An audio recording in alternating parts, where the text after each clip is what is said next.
अपनी रियलिटी को फोर्स मत करो चेंज होने के लिए, बिकॉज वो तो खाली एक रिफ्लेक्शन है।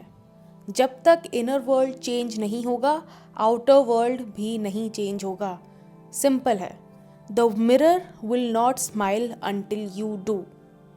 The image will not change until you change. ये एक बहुत इम्पॉर्टेंट लाइन है जो मैंने बोली है, और यही कोर है मैनिफेस्टेशन का। तो चलो आज का रेंट वीडियो शुरू करते हैं। और उससे पहले, hi, my name is Shivani, I am a manifestation coach. अगर आपको मुझसे कोचिंग लेनी है तो आप सेशन ले सकते हो। डिस्क्रिप्शन में जाओ, सारी डिटेल मिल जाएगी कि कैसे मुझे कांटेक्ट करना है। And now I have also launched my academy, shift here academy उसका नाम है। वेबसाइट का लिंक आपको नीचे मिल जाएगा। So courses and all are coming very soon. आप उस वेबसाइट पे जाओ और आपको कहीं और जाने की ज़रूरत नहीं है। आप उस वेबसाइट पे जाओ, आपको सेशन बुक करना है, आप उसी वेबसाइट के थ्रू मुझे कांटेक्ट कर सकते हो। वो वेबसाइट पे जब आप बुक नाउ पे क्लिक करोगे तो वो वेबसाइट आपको सीधे मेरे व्हाट्सएप पे लैंड कराएगी। सो आपको अलग से नंबर ढूंढने की ज़रूरत नहीं है। All you have to do is just go to that website. And I am so happy to announce this academy, because basically ये मेरा एक सपना था कई साल से। और मतलब जब से मैंने मैनिफेस्टेशन कोचिंग शुरू की है, मेरा एक सपना था कि मेरा एक खुद का अकेडमी हो जिसमें I can teach people in core how to manifest their desire and be the master of it. But या हम आज का वीडियो स्टार्ट करते हैं। देखो, मेरे पास अभी कुछ दिनों से ना कई लोग आ रहे हैं जिनके ना सुसाइडल थॉट्स होते हैं। ठीक है, अभी रिसेंटली भी मैंने एक बंदे का पढ़ा था जिसमें ही वॉज सुसाइडल। मैं नाम वगैरह नहीं लूँगी, बट उनका ये था कि उनके जो एसपी हैं उनके घर वाले नहीं मान रहे, और वो क्या कर रहे हैं, वो उसके लड़की के पापा को बोल रहे हैं, मम्मी को बोल रहे हैं, और उनको मनाने की कोशिश कर रहे हैं। But the thing is, the catch here is, it will not change until they will change their inner reality. आप कुछ भी मैनिफेस्ट नहीं कर सकते जब तक आप बाहर फोर्स करके, देखो 3D को फोर्स करके होगा क्या? 3D तो एक रिफ्लेक्शन, और रिफ्लेक्शन तब तक चेंज नहीं होगी जब तक आपने जो कपड़े पहने हैं आप वो चेंज नहीं करोगे। अगर आप चाहते हो कि शीशे में आपकी इमेज में आप रेड कपड़ा पहना हुआ आपको दिखाई दे, तो आपको पहले वो रेड कपड़ा पहनना होगा ना। उसके बिना तो नहीं हो सकता वो चीज़। उसी तरह से होता है कि हमें वो स्टेट एक्वायर करना होता है बिफोर वो स्टेट हमारा 3D में रिफ्लेक्ट हो पाए। और नॉट जस्ट दिस पर्सन, बहुत सारे लोग मेरे पास ऐसे आते हैं जो सुसाइडल थॉट्स के साथ आते हैं कि मैम हम बहुत मतलब थक हार के आए हैं आपके पास, और मैं नहीं जानती या फिर मैं नहीं जानता कि मैं इस सुसाइडल थॉट से कैसे बाहर निकलूं, या फिर मैं अपनी 3D को किस नज़रिए से देखूं कि मैं उसको हावी होता हुआ ना फील करूं। कुछ भी करना है आपको, अगर आपको कोई भी चीज़ मैनिफेस्ट करनी है, तो देखो एफर्मेशंस और विजुअलाइजेशन तो सिर्फ और सिर्फ व्हीकल होते हैं आपको आपकी डेस्टिनेशन तक पहुंचाने के लिए। But the real thing is आपका स्टेट ऑफ कॉन्शियसनेस। जब तक वो नहीं चेंज होगा, आउटर रियलिटी चेंज हो ही नहीं सकती है। अगर आपको किसी चीज़ पे काम करना है तो आपको इस चीज़ पे काम करना है कि आप अपना इनर वर्ल्ड कैसे चेंज करो, इनर वर्ल्ड में अपने कैसे आप चेंजेस लाओ कि आपका आउटर रियलिटी वो चीज़ रिफ्लेक्ट करे। देखो, आपकी 3D कैसी भी दिख रही हो, ठीक है, इट इज़ नॉट परमानेंट। ये चीज़ हमेशा याद रखो। ये चीज़ सिर्फ नेगेटिव के लिए नहीं है, ये चीज़ पॉजिटिव के लिए भी है। अगर आपका इनर वर्ल्ड, आपने अगर अपनी डिज़ायर मैनिफेस्ट कर ली, उसके बाद आप वापस से उसी स्टेट में चले गए या उसी थॉट प्रोसेस में चले गए जो आप मैनिफेस्ट करने से पहले थे, तो आपकी रियलिटी श्योर शॉर्ट वापस से वैसी ही हो जाएगी। Because as I always say 3D is never permanent. वो चेंज होती रहती है, और वो वही चीज़ रिफ्लेक्ट करती रहती है जो आपके अंदर होता है। तो पहले अपने अंदर के वर्ल्ड को तो चेंज करो, अपनी इंटरनल रियलिटी को पहले चेंज करो। जब तक इंटरनल रियलिटी नहीं चेंज होगी, आउटर रियलिटी में भी आप ऐसे ही फंसे रहोगे। 3D को चेंज करना कोई ऐसा नहीं है कि बहुत रॉकेट साइंस है, ऐसा कुछ नहीं है। सिर्फ आपको ये समझना है कि मुझे अपना इनर स्टेट चेंज करना है, मुझे अपना स्टेट ऑफ कॉन्शियसनेस चेंज करना है, और मुझे उस स्टेट को मेंटेन रखना है एक उस पीरियड के लिए जब तक मेरा डिज़ायर मेरी 3D में रिफ्लेक्ट नहीं हो रहा है। And this all comes with discipline, this all comes with this burning desire. आपके अंदर अगर किसी भी चीज़ को लेके बर्निंग डिज़ायर है तो आप ऑटोमेटिकली उस स्टेट में परसिस्ट कर लोगे। हमेशा एक चीज़ याद रखो कि हम ना हमेशा ऑटो पायलट पे काम कर रहे होते हैं। हमारा जो सबकॉन्शियस माइंड है वो हमेशा ऑटो पायलट पे हमको चीज़ें भेज रहा होता है। आपके जो भी थॉट्स है, आपका जो भी बिहेवियर है, वो आपके उसी सबकॉन्शियस माइंड के बिलीव्स की वजह से इस टाइम पे चल रहा है। आप इस टाइम पे अपनी रियलिटी में जिस चीज़ की वजह से रिएक्ट करते हो ना, वो चीज़ पता है क्या है? वो है आपका सबकॉन्शियस बिलीव्स। अब मैं आपको एक बहुत अच्छा एग्जाम्पल देती हूँ जिससे आपको समझ में आएगा। वो मेरा खुद का ही एग्जाम्पल है, मतलब ये चीज़ मेरे अंदर पहले थी, ठीक है? तो मैं आपको बताती हूँ क्या थी वो। पहले मेरे साथ ऐसा था कि मैं अगर 1 रुपया भी खर्च करती थी ना, ये मैनिफेस्टेशन से मतलब पता लगने के पहले वाला टाइम, जब मैं 1 रुपया भी खर्च करती थी ना, तो मेरे दिमाग में तुरंत आता था, यार 1 रुपया खर्च कर दिया मैंने, मेरा पैसा कम हो रहा है, ठीक है? और मेरे दिमाग में ये बिलीव था, पैसा कमाना तो बहुत मुश्किल काम है और आप पैसा खर्च करते जाओगे तो आपके पास पैसा आएगा नहीं, ठीक है?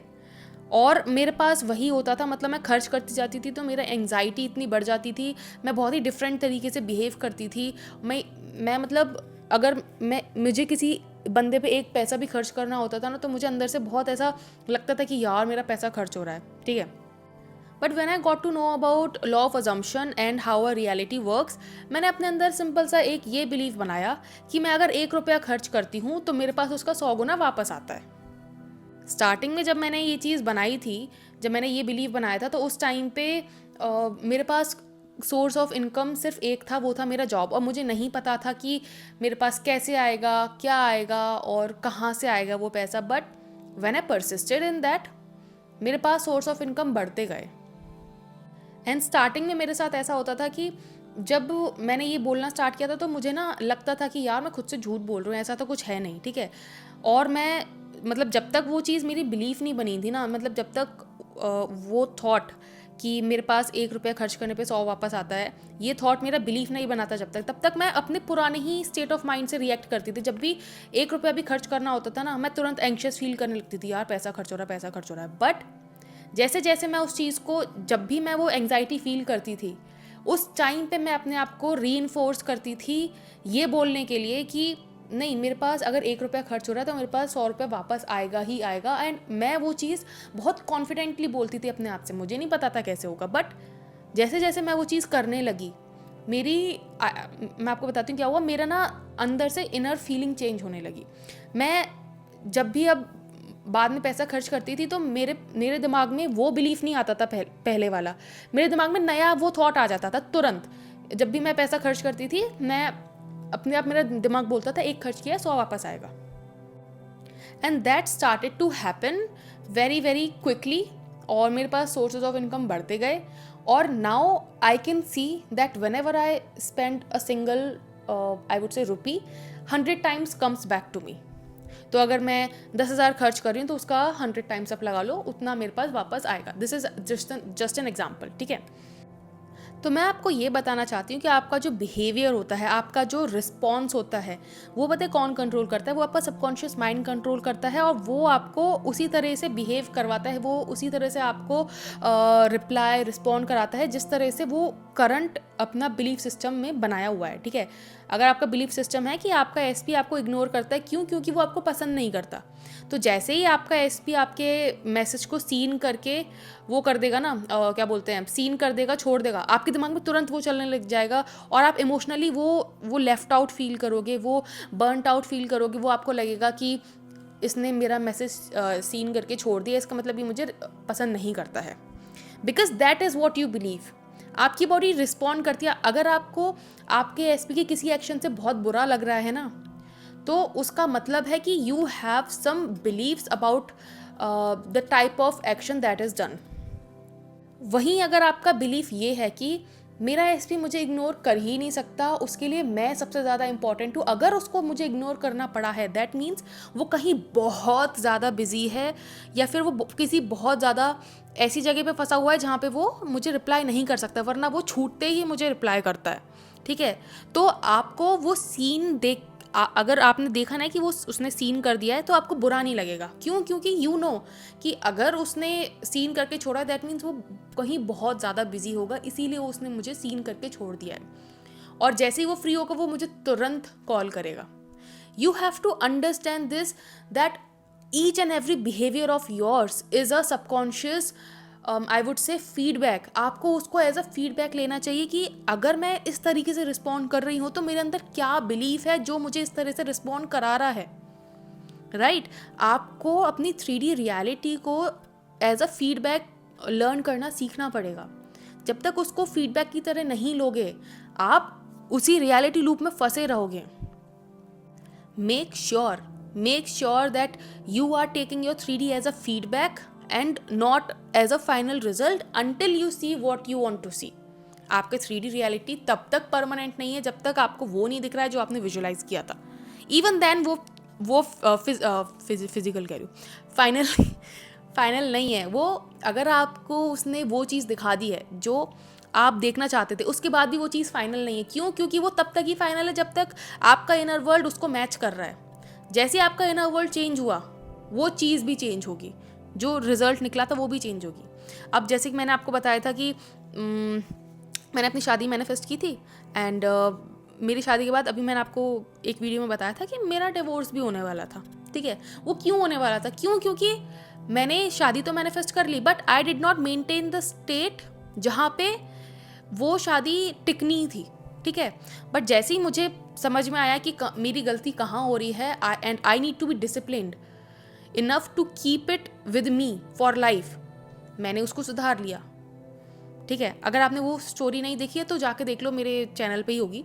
बट द थिंग इज, अगर आपको आपकी लाइफ में किसी चीज़ को रिमूव करना है तो you have to change it. किसी चीज़ को टिका के रखना है तो you have to keep the same mental diet जो आपका था जब आप अपनी उस डिज़ायर को मैनिफेस्ट कर रहे थे। मैनिफेस्टेशन, देखो, आप कितना भी अफर्मेशन कर लो, कितना भी विजुलाइज कर लो, बट अगर वो विजुलाइजेशन और अगर वो अफर्मेशन आपका स्टेट ऑफ कॉन्शियसनेस चेंज नहीं कर रहा है तो you are not going to manifest. कितना ही कोई सैमिन ग्राम बोल ले कि you have to affirm, you have to affirm, you have to affirm, even सैमिन ग्राम ने भी अब ये बोल दिया है, अगर आपने देखा होगा उसका लेटेस्ट वीडियो, तो उसने ये बोला है अब कि you have to change your state of consciousness. और अगर अफर्मेशन करने पे या फिर रोबोटिक अफर्मेशन करने पे आपका स्टेट ऑफ कॉन्शियसनेस चेंज नहीं हो रहा है तो it's not going to manifest. और जब मतलब मैं अपनी पुरानी जर्नी को रिफ्लेक्ट करती हूँ ना, जब मैं सोचती हूँ कि यार क्या जब मैं रोबोटिक अफर्मेशन करती थी तो मेरे अंदर क्या चेंजेस आते थे, तो मैंने ये चीज़ नोटिस की कि जब मैं रोबोटिक अफर्मेशन करती थी या फिर जब भी मैं अभी भी अगर किसी चीज़ के लिए रोबोटिक अफर्मेशन करती हूँ तो मेरा स्टेट ऑफ कॉन्शियसनेस चेंज हो जाता है। स्टेट ऑफ कॉन्शियसनेस मतलब मेरा एटीट्यूड, मेरा रियलिटी को देखने का नज़रिया चेंज हो जाता है। मैंने ये चीज़ नोटिस की कि जब जब मैं रोबोटिक अफर्मेशन करती थी, मेरा जो एंग्जाइटी थी वो बिल्कुल चले जाती थी। मेरा जो आई वुड से जो थॉट होता था मेरा उस टाइम पे कि यार कब होगा, कैसे होगा, वो बिल्कुल चला जाता था। मेरा मूड एकदम से चेंज हो जाता था जब भी मैं अफर्म करती थी। अगर आपके साथ ये चीज़ नहीं हो रही है, that means you are not affirming correctly. जैसे कि मैंने इस वीडियो में पहले बताया था कि आपका जो बिहेवियर होता है वो आपके ऑटो पायलट बिलीव्स की वजह से होता है। तो अगर आपको आपकी लाइफ में कोई भी चीज़ मैनिफेस्ट करनी है तो आपको ये समझना पड़ेगा कि आपके ऑटो पायलट पे कौन से थॉट्स हैं। उन थॉट्स को आइडेंटिफाई करो, उनको चेंज करो और उन नए थॉट्स को ऑटो पायलट पे डालो। This is the whole process of manifestation in simple terms. Autopilot पे पड़े हुए थॉट्स को आई वुड से उतारो नीचे, उनको चेंज करो, वापस से उसको ऑटो पायलट पे डाल दो। This is how you make your new beliefs. देखो यार, मैनिफेस्ट करना बहुत आसान होता है अगर आप इस चीज़ को समझ जाओ कि मुझे मैनिफेस्ट करने के लिए मेरा स्टेट ऑफ कॉन्शियसनेस चेंज करना पड़ेगा। मेरा स्टेट ऑफ कॉन्शियसनेस मतलब how I feel about my self, how I feel about the desire. मेरा डिज़ायर को लेके क्या मूड रहता है, मेरा डिज़ायर को लेके क्या एटीट्यूड है, मेरा डिज़ायर को लेके क्या नज़रिया है। Everything consist of your state of consciousness. State of consciousness मतलब what you are aware of. I hope ये वीडियो आपको समझ आया होगा। इवन अगर मैं आपको विजुअलाइजेशन का एग्जांपल दूं तो जब मैं विजुअलाइज करती थी तो मेरा मूड एकदम से अपलिफ्ट होता था। मैं ऐसा नहीं होता था कि मैं विजुलाइज़ करती थी तो विजुलाइजेशन करने के बाद मुझे ऐसा लगता था यार विजुलाइज़ तो कर लिया बट मुझे वो फीलिंग नहीं आ रही। मेरे साथ ऐसा कभी नहीं हुआ। मैं जब भी विजुलाइज़ करती थी मैं इतना क्लियरली उस चीज़ को विजुलाइज़ कर पाती थी कि आई वुड से तुरंत मेरा दिमाग ऐसा हो जाता था कि यार दिस इज़ द रियलिटी, मतलब जो मैं देख रही हूँ वो तो रियल है ही नहीं, ये रियल है। मैं उतना क्लियरली विजुलाइज कर पाती थी। And to be honest starting से मैं ऐसा नहीं कर पाती। स्टार्टिंग में तो मुझे विजुलाइज ही नहीं होता था, ब्लैक कैनवस दिखता था, but with practice it comes. आपको भी अगर मास्टर बनना है मैनिफेस्टेशन में तो आपको सीखना पड़ेगा कि how to visualise properly, how to affirm properly, और अपना अटेंशन कैसे शिफ्ट करें। ओके, सो आई होप आपको ये रैंट वीडियो अच्छा लगा होगा। अगर आपको अच्छा लगा तो you know the drill, like share and subscribe. And if you want to book a session with me check the description. आपको वहाँ पे मेरी वेबसाइट का लिंक मिलेगा, उस वेबसाइट पे जाओ, बुक योर सेशन 1-on-1। आप वहीं से डायरेक्ट जो भी करना है आप कर सकते हो, ठीक है। सो आई होप आपको ये वीडियो पसंद आया होगा। If you did, you know the drill, like share and subscribe, and I will see you in my next video. Then bye bye, take care.